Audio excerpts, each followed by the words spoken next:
Hi friends, welcome to my channel Konaseema కబుర్లు. ఈరోజు మనం విజయవాడ నగరంలో ఉన్నాం. విజయవాడ నగరం ప్రస్తుతం ఎన్టీఆర్ జిల్లా కేంద్రంగా ఉంది. ప్రస్తుతం మనం జిల్లా కలెక్టర్ కార్యాలయం రోడ్లోనే ఉన్నాం. ఈ రోడ్లోనే రాజ్యాంగ నిర్మాత డాక్టర్ బిఆర్ అంబేద్కర్ గారి అతిపెద్ద విగ్రహం ఉంది. చూస్తున్నారుగా ఫ్రెండ్స్, ఇదే డాక్టర్ బిఆర్ అంబేద్కర్ గారి 125 అడుగుల ఎత్తైన విగ్రహం. విజయవాడ నగరానికి నడి బొడ్డున బందర్ రోడ్లో ఈ విగ్రహాన్ని ప్రతిష్ఠించారనమాట. ఈ రోడ్డును ఎంజీ రోడ్ అని, మహాత్మా గాంధీ రోడ్ అని కూడా పిలుస్తారు. 2024 జనవరి 19వ తేదీన అప్పటి ముఖ్యమంత్రి వైఎస్ జగన్మోహన్ రెడ్డి గారు ఈ విగ్రహాన్ని అయితే ఆవిష్కరించారు. సుమారు 404 కోట్ల రూపాయలతో ఈ విగ్రహాన్ని ఇక్కడ ఏర్పాటు చేశారు. దీనిని పీడబ్ల్యూడి గ్రౌండ్స్ అనేవారు గతంలో. ఈ గ్రౌండ్లోనే ఇప్పుడు ఈ విగ్రహాన్ని ప్రతిష్ఠించారు. ఇది ఇప్పుడు విజయవాడకి స్పెషల్ అట్రాక్షన్గా ఉంది.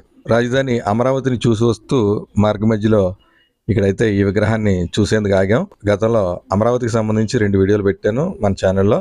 ఆ వీడియోలు కనుక మీరు చూడకపోతే ఐకార్డ్స్లో ఇస్తాను, అలాగే ఎండ్ స్క్రీన్లో కూడా ఇస్తాను, తప్పకుండా చూడండి. అమరావతికి సంబంధించి అందులో చాలా విశేషాలు అయితే మీరు తెలుసుకోవచ్చు. ఫ్రెండ్స్, ఈ విగ్రహం అయితే విజయవాడ పరిసరాల్లో చాలా దూరం కనిపిస్తుంది. మీరు చూడొచ్చు, సాయంత్రం వేళ నల్లగా కమ్ముకున్న మేఘాల మధ్య నుంచి సూర్యుడు అస్తమిస్తున్నాడు. ఈ అందమైన వాతావరణంలో అంబేద్కర్ గారి విగ్రహం మరింత అందంగా కనిపిస్తోంది. అంబేద్కర్ గారి విగ్రహ ప్రాంగణంలోకి అయితే అడుగుపెట్టాం. ఈ ప్రాంగణాన్ని గతంలో అయితే స్వరాజ్య మైదాన్ అని కూడా పిలిచేవారు. ప్రస్తుతం అయితే ఈ విగ్రహ ఆవిష్కరణ జరిగిన తర్వాత డాక్టర్ బిఆర్ అంబేద్కర్ స్వరాజ్య మైదాన్ గా పిలుస్తున్నారు. ఇదే టికెట్ కౌంటర్. ఇక్కడ టికెట్ తీసుకోవాలి. టికెట్ వచ్చి 5 రూపీస్ ఉంటుంది. అలాగే వెహికల్ పార్కింగ్ ఫీ కూడా ఉంటుంది. మనం లోపలికి వెళ్దాం. మీరు చూడొచ్చు, ఇదే ప్రవేశ ద్వారం.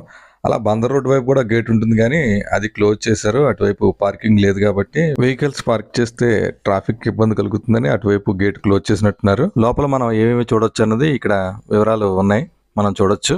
ఈ విగ్రహానికి అయితే సామాజిక న్యాయ మహాశిల్పం అని పేరు పెట్టారు. Statue of social justice. లోపల ప్రత్యేకతలు ఏంటంటే మ్యూజికల్ ఫౌంటైన్ ఉంటుంది. కొలనేడులో 36 కుడ్య చిత్రాలు, అంబేద్కర్ చైత్య ఎక్స్పీరియన్స్ సెంటర్, ఇంకా చాలా ఉన్నాయి లోపల. చూద్దాం రండి. 268 కోట్ల రూపాయల అంచనా బడ్జెట్ తో గత వైసీపీ ప్రభుత్వం అయితే ఈ ప్రతిష్టాత్మక ప్రాజెక్టును ప్రారంభించింది. 2020 జూన్ నెలలో ఈ విగ్రహ ప్రతిష్ట పనులకు అప్పటి ముఖ్యమంత్రి వైఎస్ జగన్మోహన్ రెడ్డి గారు శంకుస్థాపన చేశారు. ప్రపంచంలోనే ఎక్కడా లేని విధంగా 18.18 ఎకరాల సువిశాలమైన ఈ స్వరాజ్ మైదాన ప్రాంగణంలో 81 అడుగుల పీఠం మీద 125 అడుగుల ఎత్తున ఈ అంబేద్కర్ గారి విగ్రహాన్ని అయితే ప్రతిష్ఠించారు. దీనికి సుమారు 404 కోట్ల రూపాయలు ఖర్చు అయింది. ఫ్రెండ్స్, మీరు చూడొచ్చు, ఈ అంబేద్కర్ గారి విగ్రహం ప్రాంగణంలో అయితే ఈ గార్డెన్స్ అయితే చాలా బాగుంటాయి. మీరు చూడొచ్చు 125 అడుగుల అంబేద్కర్ గారి విగ్రహాన్ని నా వెనకే. ఈ విగ్రహం చుట్టూ కూడా అందమైన పూల మొక్కలతో గార్డెన్లు అయితే చాలా అందంగా రూపొందించారు. మీరు చూడొచ్చు, వాటర్ ఫౌంటైన్లు కూడా ఉన్నాయి. రాత్రి వేళల్లో అయితే చాలా అందంగా కనిపిస్తుంది ఈ ప్రాంగణం. మీరు దూరంగా 2 నెమళ్ళు అయితే నన్ను చాలా బాగా ఆకట్టుకున్నాయి. నెమళ్ళు అంటే నెమళ్ళు కాదు, నెమళ్ళ ఆకారంలో ఇక్కడ మొక్కలను అయితే పెంచుతున్నారు. ఈ ప్రాంగణంలో అవే స్పెషల్ అట్రాక్షన్ అని చెప్పాలి. అంబేద్కర్ గారి విగ్రహం ఎదురుగా ఈ 2 నెమళ్ళు అయితే ఉంటాయి. అందమైన ఉద్యానవనంగా అయితే ఈ ప్రాంగణాన్ని తీర్చిదిద్దారు. మీరు చూడండి, చాలా అందంగా ఉంటుంది ఈ ప్రాంగణం. ఎదురుగా 125 అడుగుల అంబేద్కర్ గారి విగ్రహం. ఈ విగ్రహం అయితే విజయవాడ పరిసరాల్లో 15 కిలోమీటర్ల దూరం వరకు కనిపిస్తుందట. ఫ్రెండ్స్, మీరు చూడొచ్చు, విగ్రహం ఎదురుగా ఉన్న ఇందాక చెప్పాను కదా నెమళ్ళు. చూడండి, నెమలి ఆకారంలో మొక్కలు అయితే ఎంత అందంగా పెంచుతున్నారు. మన జాతీయ పక్షి నెమలి ఆకారంలో ఈ మొక్కలు రాజ్యాంగ నిర్మాత అంబేద్కర్ గారికి స్వాగతం పలుకుతున్నట్టుగా ఇలా ఏర్పాటు చేశారు. ఈ ఉద్యానవనాల మెయింటెనెన్స్ అయితే చాలా బాగుందండి. ఎంత అందంగా వీటిని నిర్వహిస్తున్నారంటే చూడొచ్చు మీరు దూరంగా. ఆ కొలన్లు, ఆ వాటర్ ఫౌంటైన్లు కూడా చాలా అందాన్ని ఇస్తాయి. రాత్రి వేళల్లో అయితే ఈ ప్రాంగణం చాలా అందంగా ఉంటుంది. సాయంత్రం వేళల్లో అయితే సందర్శకులు పెద్ద ఎత్తున తరలి వస్తున్నారు. ఈ విగ్రహం ప్రత్యేకతలు చెప్పాలంటే ఇది దేశంలోనే ఎత్తైన 3వ విగ్రహం అండి. మొదటిది గుజరాత్ రాష్ట్రంలోని కెవాడియా సమీపంలో నర్మదా నది ఒడ్డున ఉన్నటువంటి భారతదేశ మొట్టమొదటి ఉప ప్రధానమంత్రి సర్దార్ వల్లభాయ్ పటేల్ గారిదండి. ఆ విగ్రహం అయితే 597 అడుగులు ఎత్తున ఉంటుంది. రెండవది ఏంటంటే శంషాబాద్లోని స్టాట్యూ ఆఫ్ ఈక్వాలిటీ సమతామూర్తి విగ్రహం. ఇది 216 అడుగులు ఎత్తున ఉంటుంది. ఇక మూడోది అయితే ఈ అంబేద్కర్ గారి విగ్రహం అన్నమాట. ఈ విగ్రహం ఎత్తు అయితే పీఠంతో కలుపుకుని 206 అడుగులండి. విగ్రహం 125 అడుగులు ఉంటే కింద పీఠం అయితే 81 అడుగులు ఉంటుందన్నమాట. విగ్రహం కింద పీఠంలో G+2గా భవనం అయితే నిర్మించారు. మనం కిందికి వెళ్ళి చూద్దాం. రాత్రి సమయంలో అయితే ఈ వాటర్ ఫౌంటైన్లు అన్ని కూడా ఆన్ చేస్తారండి. అలాగే లేజర్ షో కూడా ఉంటుంది. చాలా బాగుంటుంది. మీరు చూడొచ్చు వైఎస్ జగన్మోహన్ రెడ్డి గారు ఈ విగ్రహాన్ని ఆవిష్కరించినప్పుడు ఏర్పాటు చేసిన శిలాఫలకం అన్నమాట అది. ఇక్కడ విహార మినీ థియేటర్ ఉంటుంది, అయితే క్లోజ్ చేసి ఉంది, ప్రస్తుతం తెరిచలేదు. ఇక్కడైతే మనకి మొత్తం గ్రౌండ్ ఫ్లోర్లో 4 హాళ్ళు ఉంటాయి. ఒక హాలులో అయితే అంబేద్కర్ గారికి దక్షిణ భారతదేశంతో ఉన్న అనుబంధాన్ని మనకి వివరించే విధంగా చిత్రాల ప్రదర్శన ఉంటుంది. మిగిలిన 2 హాలులో మ్యూజియం, అలాగే ఒక హాలులో లైబ్రరీ ఉంటుంది. మీరు చూడొచ్చు తన రాజ్యాంగ రచన ద్వారా భిన్న మతాలు, భిన్న సంస్కృతులు ఉన్న భారతదేశానికి దిశ నిర్దేశం చేసినటువంటి అంబేద్కర్ గారి జీవితంలో ఎన్నో ఘట్టాలను ఆవిష్కరిస్తూ అయితే ఈ చిత్రాల ప్రదర్శన ఉంటుందండి. ఇలా ఒక హాల్ తర్వాత ఒక హాల్లో ఎన్నో ఛాయాచిత్రాలు మనకు కనువిందు చేస్తూ ఉంటాయి. అంబేద్కర్ గారి గురించి మనకు తెలియని చాలా విషయాల్ని ఈ ప్రదర్శనలో మనం తెలుసుకోవచ్చు.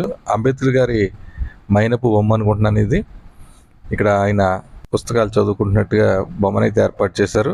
అలాగే మీరు చూడొచ్చు ఇక ఇవన్నీ కూడా స్క్రీన్ల మీద డిస్ప్లే అవుతున్నాయి. అంబేద్కర్ గారి జీవిత గమనంలో ప్రధాన ఘట్టాలని మనకు వివరిస్తూ ఇక్కడ ఫోటో ప్రదర్శన అయితే జరుగుతుంటుంది నిత్యం.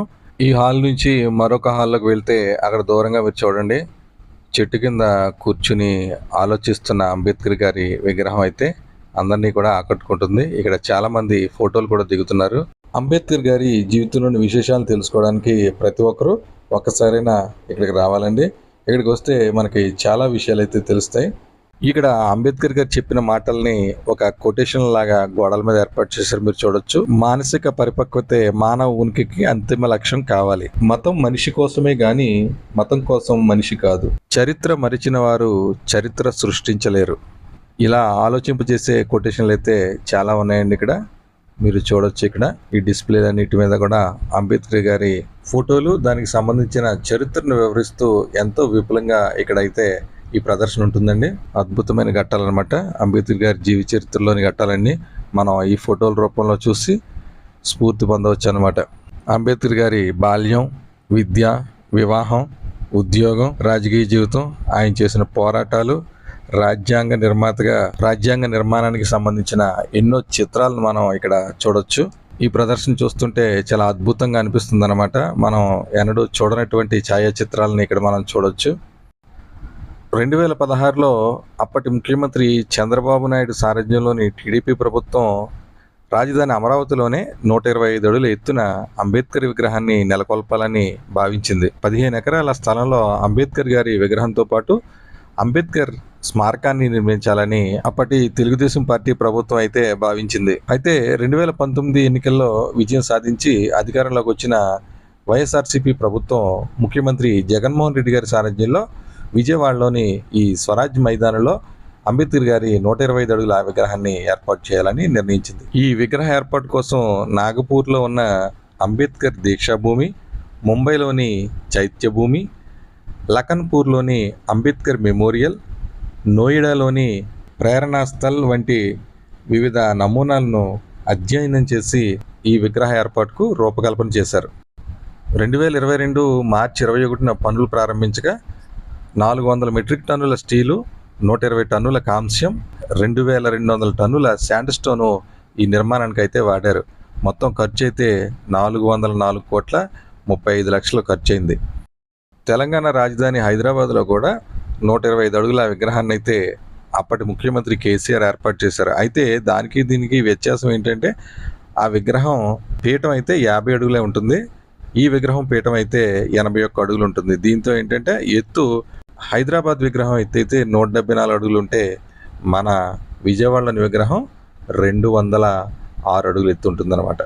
విజయవాడ నగరంలో నడి బొడ్డుని ఏర్పాటు చేసినటువంటి ఈ విగ్రహం ఇప్పుడు నగరానికే స్పెషల్ అట్రాక్షన్గా మారింది. పెద్ద ఎత్తున సందర్శకులు అయితే ప్రతిరోజు వస్తుంటారు ఇక్కడికి. చివరిగా ఇక్కడ ఏర్పాటు చేసిన ఈ మైనపు బొమ్మలు అయితే అందరినీ కట్టిపడేస్తాయి. మీరు చూడొచ్చు. అంబేద్కర్ గారు రాసిన రాజ్యాంగానికి ఆమోదం లభించిన క్షణం అన్నమాట ఇది. దానికి దృశ్య రూపంలో ఇలా అప్పటి నాయకుల విగ్రహాలతో అంబేద్కర్ గారు ఉన్న చిత్రం అన్నమాట ఇది. విగ్రహం కింద ఈ విధంగా వరండాలా ఉంటుంది. ఈ వరండా పొడవునా కూడా అంబేద్కర్ చిత్రాలు అయితే మనల్ని కట్టిపడేస్తుంటాయి. ఇలా ఆ చివరి నుంచి ఈ చివరి వరకు కూడా ఎన్నో చిత్రాలు మనకు కనువిందు చేస్తూ ఉంటాయి.